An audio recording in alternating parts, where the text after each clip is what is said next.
Christmas in Space. Hello, this is Natasha, and I'm here with a Way Out story for Christmas, featuring one of Story Nori's original characters, Uncle Jeff, otherwise known as the Wicked Uncle. It was November. Every shop window glittered with Christmas lights, inflatable Santas, Christmas trees, tinsel and glitz. "Oh no," said Mum as she pushed the trolley around the supermarket. "I'm bored with Christmas already. I'm simply not going to order another turkey this year. We'll just have to go away for the holidays. As far away as we possibly can." But she could not quite work out how to win over Dad and the kids to her getaway plan, because she knew just how much they loved every detail of Christmas at home, right down to the last bad joke in the Christmas crackers. She was still brooding over the problem that evening when the phone rang. It was Uncle Jeff. She held the receiver about 6 inches from her ear because his voice was so loud and grating. "Have I got Christmas sorted for you and the kids this year?" he announced. "It's a surprise. Well, out of this world. That's the only way to put it." "Like an all-inclusive luxury hotel in the Maldives out of this world?" asked Mum hopefully. "Not a bad guess. It's a Christmas getaway, but it's less boring than a beach," replied Jeff. In fact, the news was so exciting that he had to come round and break it to the family in person. An hour later, the wheels of Jeff's Porsche crunched into the drive. Mum felt a certain amount of dread as she wondered what his Christmas surprise would be. She imagined all the dangerous and irresponsible treats that he might, in his bachelor delusion, believe to be suitable for a family holiday. Big game hunting, scuba diving with the great white sharks, jumping out of helicopters with skis. She watched her husband grimace as Jeff slapped him on the back and asked, "How's tricks, my old bro?" The kids were supposed to be in bed, but both were sitting in their pyjamas at the top of the stairs. "Hi, Uncle Jeff," they chorused, and he gave them a wink and replied, "No listening in now, because what I'm going to say is so exciting that if you hear it, you won't be able to sleep." So of course they both did listen in at the living room door, while Jeff unveiled his surprise to Mum and Dad. "I bet," said Jeremy, "that he knows a rock star or some mega famous actor who's invited us to stay in a mansion." "I'm not so sure about that," said Jemima. "I think Jeff knows business people mainly. Mum says he drives around in sports cars because most of his life is really rather boring." And when they both reapplied their ears to the door, they heard that Uncle Jeff was indeed talking about a business person, but not a boring one. "Back in the summer, when you came to stay at my place by the sea, there was a big yacht in the harbour belonging to a mega-rich Russian. Me and the kids ran into him by chance, and there was a little, shall we say, unpleasantness with his staff, for which he was incredibly sorry, and by way of apology he wants the family, that is you and the kids, to be the first to try out his life-changing, first-of-a-kind, New Frontier travel service, all absolutely free, gratis, on the house. It will be a holiday of a lifetime." "And what sort of holiday would that be?" asked Dad. "The name of the company is a bit of a giveaway. It's called Holidays in Space." "I don't get it," said Mum. "Well," said Uncle Jeff, "it does what it says on the tin. Here's some literature." And he handed them some brochures. "I still don't get it," said Mum. "What do all these pictures of space rockets mean?" "Duh!" exclaimed Jeremy outside the door. "It's pretty obvious, isn't it? We're going to spend Christmas in space, courtesy of Uncle Jeff and his Russian billionaire friend." "Don't be silly and keep your voice down," hissed back his sister. They could hear that Mum was saying, "Oh, no, no, no, no!" And Jeremy pushed the door open and came flying into the room saying, "Yes, yes, yes, yes! Thank you, Uncle Jeff! This is the most incredible idea ever!" And Jemima was saying, "Not me. You won't catch me going up in a rocket-propelled bucket." Dad just looked amazed. Mum was pleading with him. "Explain to your brother why his idea is completely no-can-do, not on your life." But Dad got up and hugged his brother. "You see," he said, "when we were both growing up, we both wanted to be astronauts. And now Jeff has made it possible. That's so incredibly kind of him. Of course, he must accept, don't you see, that this is an amazing opportunity for the kids. It will change their whole view of the world. You wouldn't want them to grow up saying that they had a chance to go into space, but their parents passed it by." And when Mum thought about it, she realised that she wouldn't want her children saying a thing like that. As soon as the school term finished, the family flew to Russia to begin training for their Christmas holiday. 3.5 hours after leaving London, they landed at Moscow airport.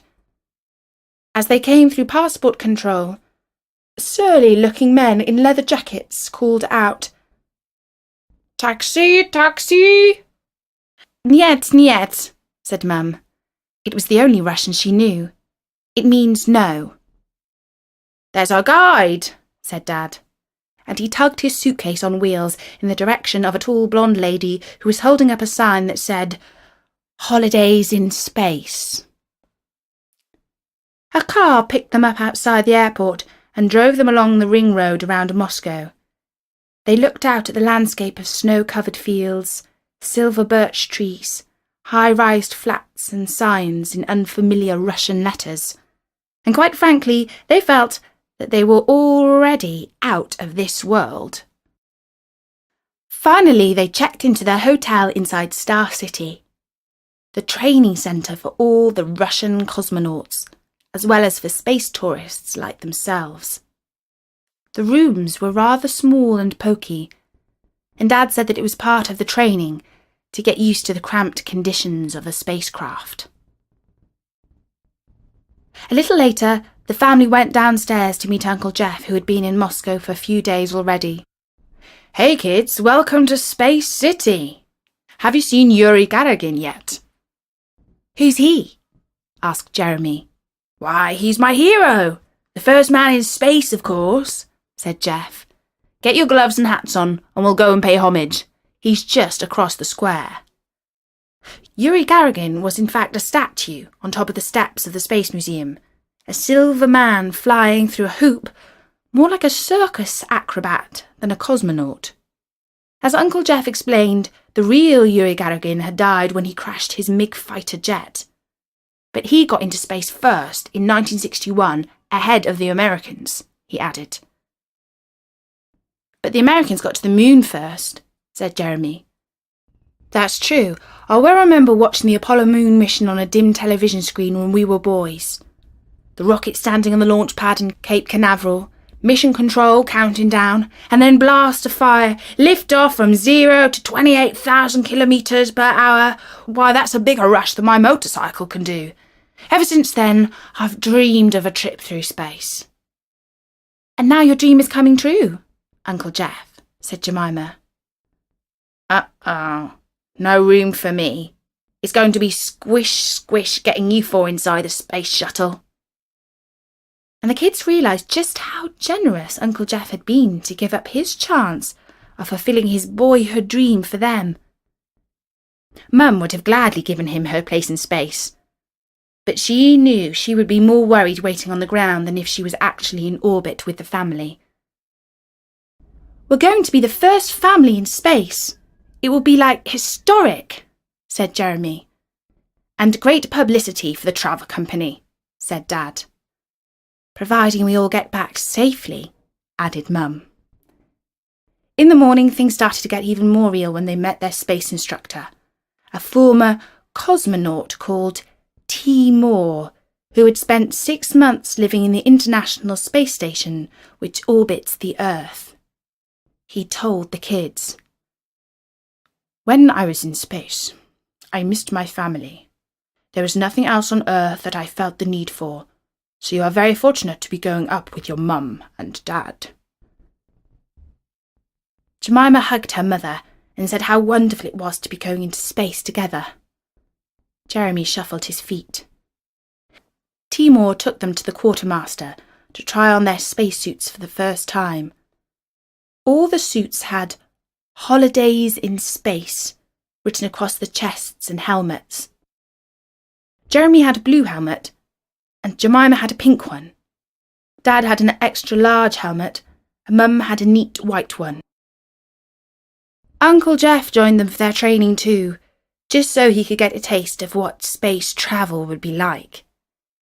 He brought his own space helmet, which he had ordered especially from NASA, the American Space Agency. It bore the inscription, "Buzz Lightyear, Space Ranger." Mum said it only went to show that Uncle Jeff hadn't grown up. Their first space lesson was fun. It involved picking up toothbrushes while wearing big fat gloves and sticking things to walls with Velcro, because in space everything would be floating around. Then they learned to operate the space toilet, which was a cross between a seat and a vacuum cleaner and had lots of different coloured buttons. The next day, things started to get tough. The hardest part of space travel is enduring the enormously powerful gravitational force, or G-force. This force feels a bit like being on the biggest, fastest, scariest, and most sick-making fairground ride. And so space training is a bit like going to the fun fair, only worse.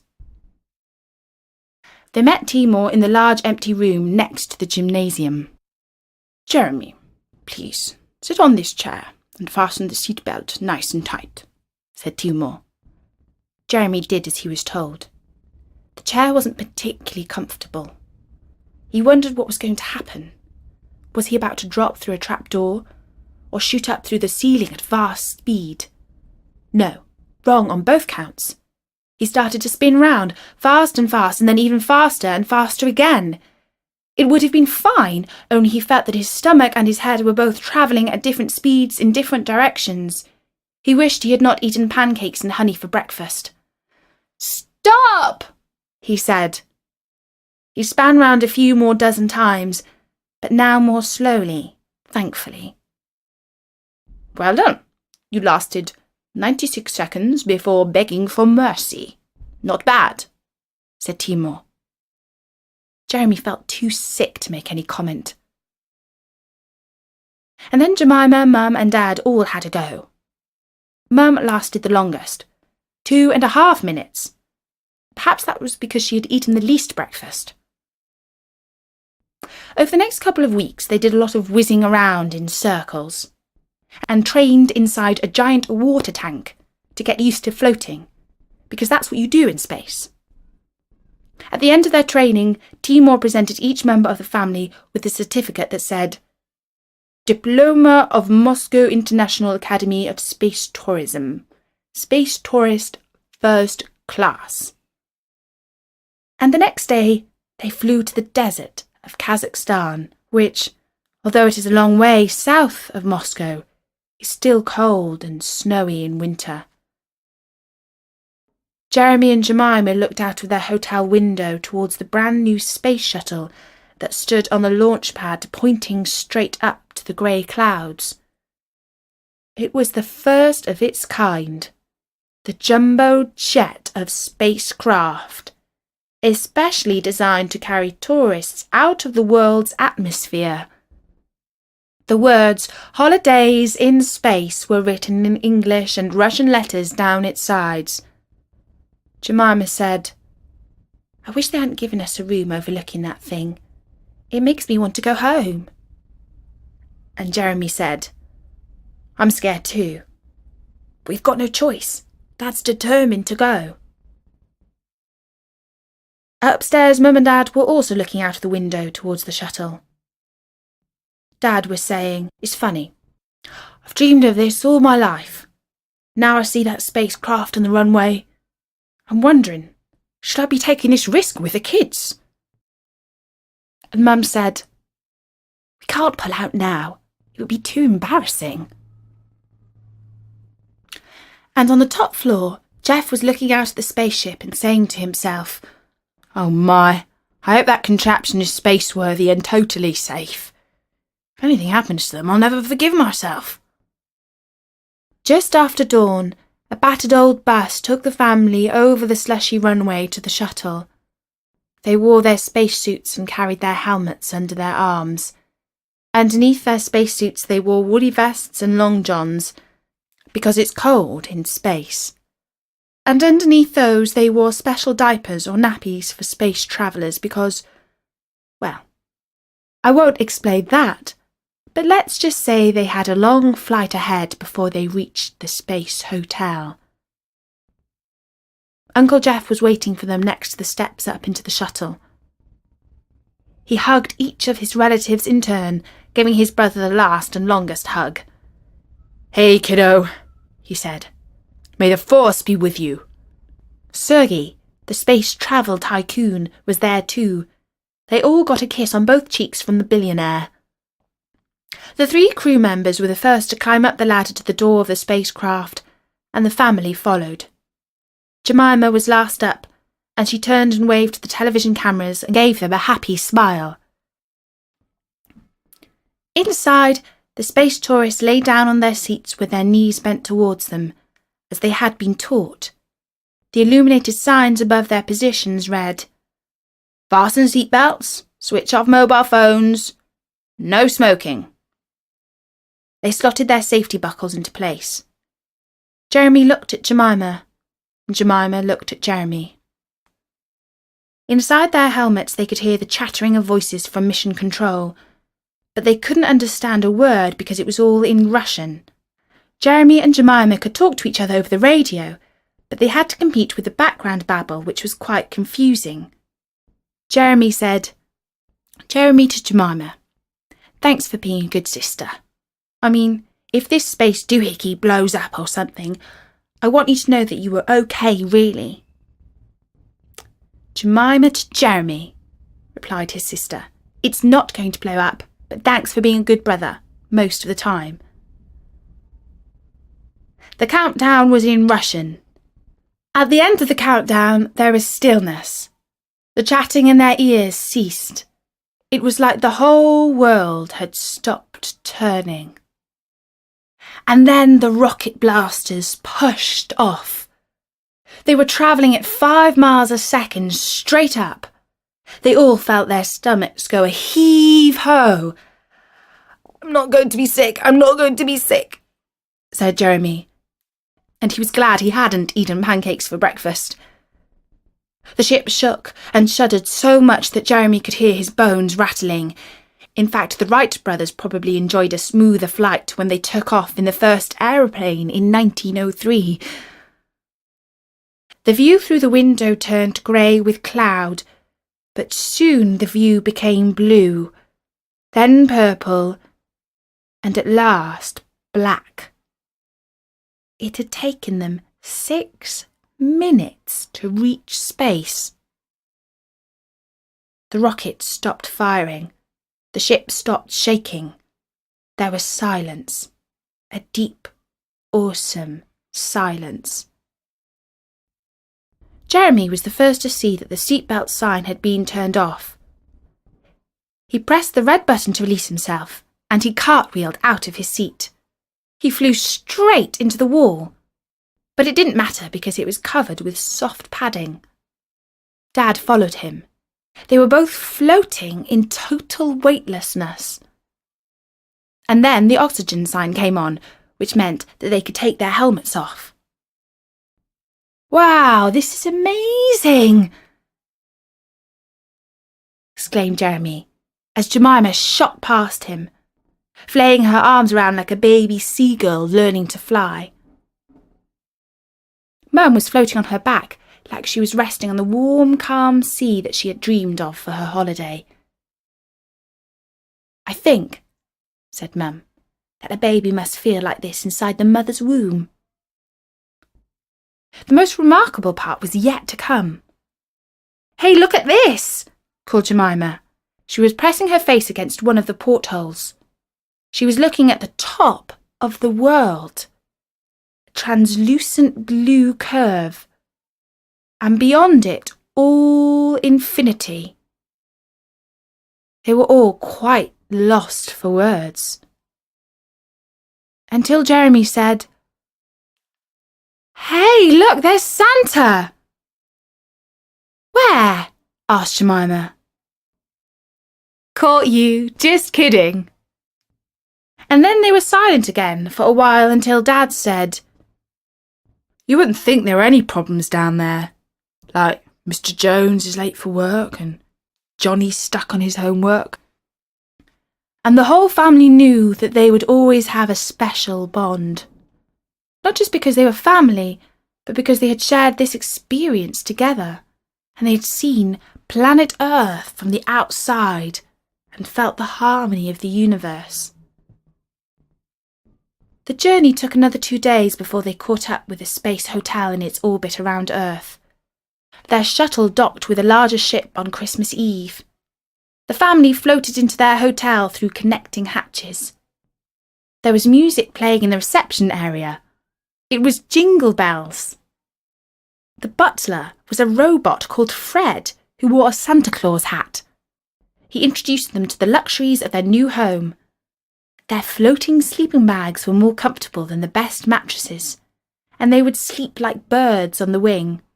The water in the shower floated upwards. The space toilet was a slightly different model from the one they had trained on, but if they got confused, they could consult the instruction manual. The refrigerator had every type of drink, but it didn't matter if they wanted water or champagne. They still had to drink it through a straw.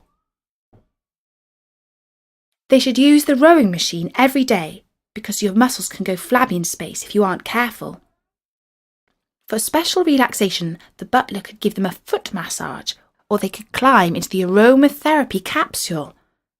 They could use the free Wi-Fi to check their emails, cruise the net, or even to watch TV. But actually, the coolest thing you could do was to look out the window and to stare into infinite space. Dad asked Fred to move the Christmas tree because it was blocking part of the view. For Christmas lunch, they strapped themselves to the table so that they wouldn't float up to the ceiling. Fred brought around the turkey sandwiches and the Christmas pudding. They pulled Christmas crackers and read jokes like, "I only work when I'm fired. What am I? A rocket!" And "What kind of astronaut can jump higher than a house?" "Any kind. A house can't jump." And they laughed even more than they would have done at home. And then they went up to the bridge to look out at the blue planet called Earth. "Isn't it just like a newborn baby?" said Mum. "It's so beautiful, so perfect, so fragile. It's a miracle." And Dad said, "Happy Christmas, darling." And he kissed Mum. And Jemima said, "I wish we could take something back for Uncle Jeff, like a piece of moon rock or something." And they all remembered how their wicked uncle had given them this amazing Christmas present. And Mum admitted, "For the first time ever, I'm truly sorry that Jeff isn't with us. It was so kind of him to give up his place on the shuttle for us."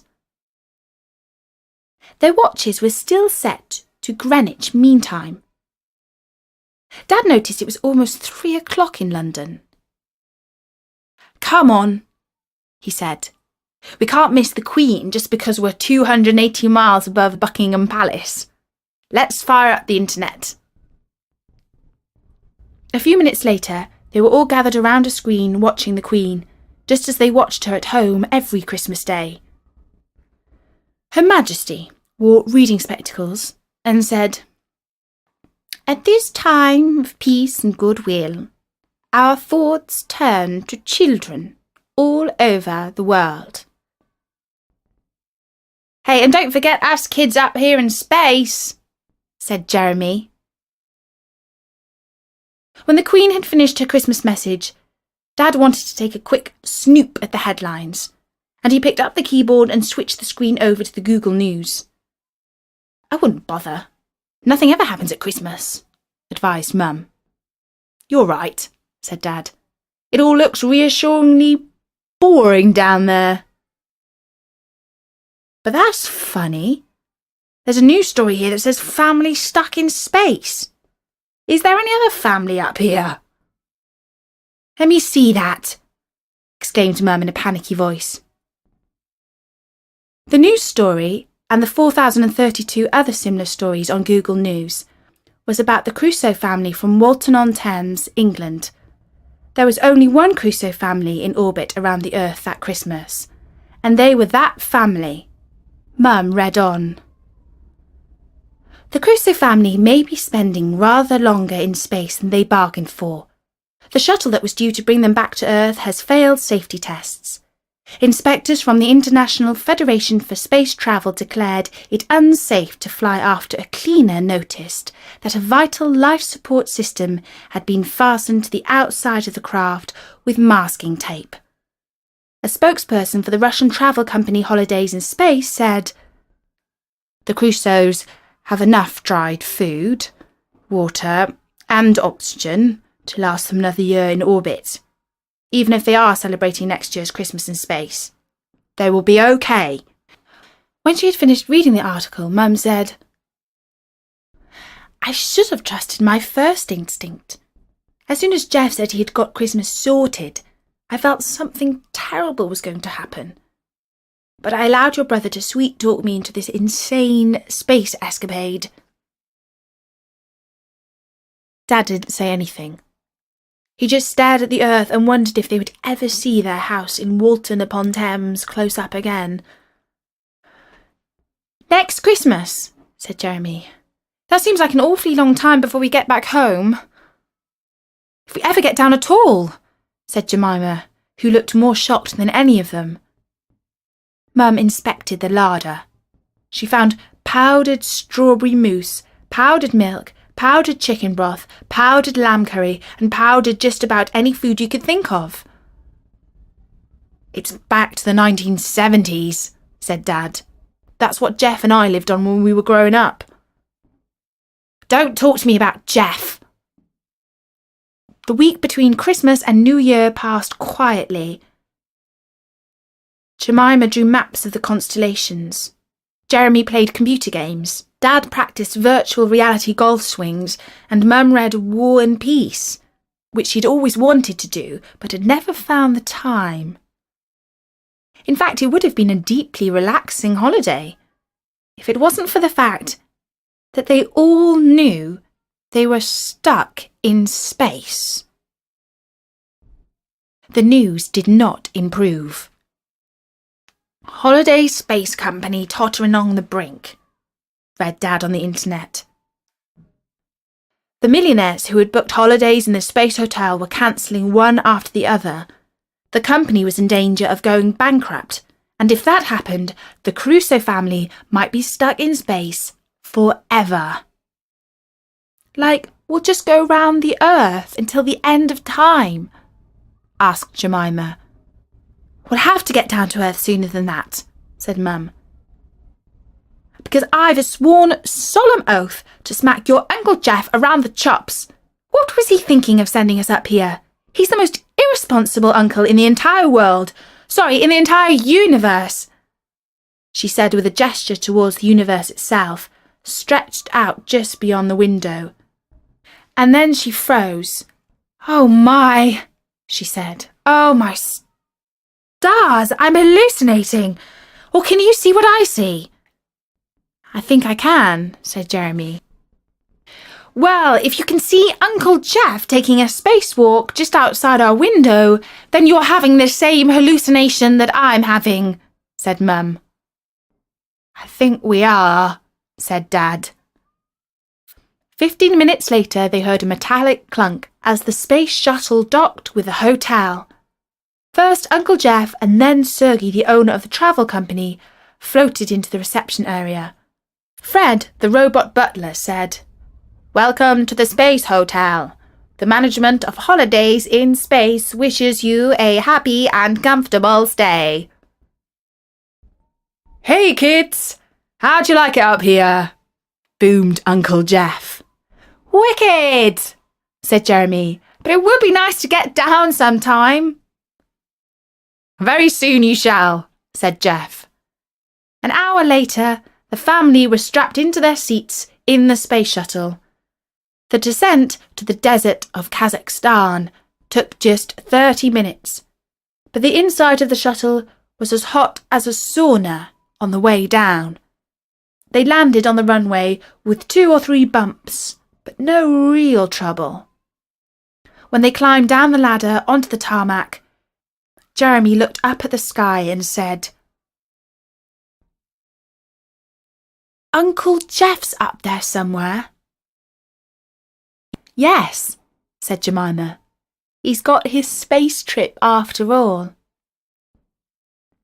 You see, after all the millionaires cancelled their holidays in space, the only people confident enough to fly in the shuttle were Sergey and Uncle Jeff. According to Sergey, there was nothing much wrong with the shuttle from the safety point of view. It just needed some routine maintenance after its first trip.